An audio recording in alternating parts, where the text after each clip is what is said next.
வணக்கம். நெல்லை கனெக்ட் சார்பாக அகிலாண்டம். இந்த ஏர் இந்தியா ஏர் கிராஷ்ல உள்ள தொடர்ச்சியான ரீல்ல இன்னைக்கு அடுத்த ரீல் உங்களுக்கு. இதுல முக்கியமான விஷயம் என்னன்னா, former Gujarat chief minister Rupani வந்து இறந்திருக்காரு. விஜய் ரூபானி. விஜய் ரூபானியை பத்தி 2-3 விஷயம் இந்த ரீல உங்களோட பகிர்ந்து கொள்கிறேன். முதல்ல வந்து குஜராத் சீஃப் மினிஸ்டர்ல வந்து ரொம்ப எல்லா சீஃப் மினிஸ்டருமே மோடிஜி மாதிரி அவரும் ஒரு ரொம்ப ஸ்ட்ரைட் ஃபார்வர்டான ஒரு சீஃப் மினிஸ்டர். நிறைய பதவியில இருந்து கடைசியா தான் அவர் சீஃப் மினிஸ்டர் ஆயிருக்காரு.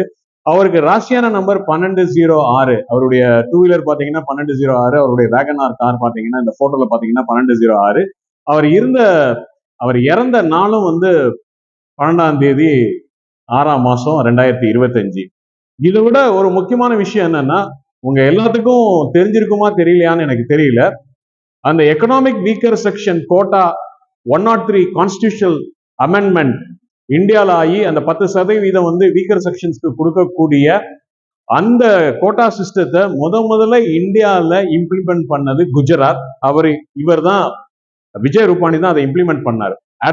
என்னைக்கு பார்லிமெண்ட்ல பாஸ் ஆகி பிரசிடென்டோடைய நோடுக்கு போய் பிரசிடென்ட் பாஸ் பண்ணாங்களோ அடுத்த நாளே வந்து அது குஜராத்ல இம்ப்ளிமெண்ட் பண்ணாரு. அது வந்து ஒரு பெரிய விஷயம். அதுக்கப்புறம் தான் ஆந்திர பிரதேஷோ தெலுங்கானா அதெல்லாம் ஃபாலோ பண்ண ஆரம்பிச்சாங்க.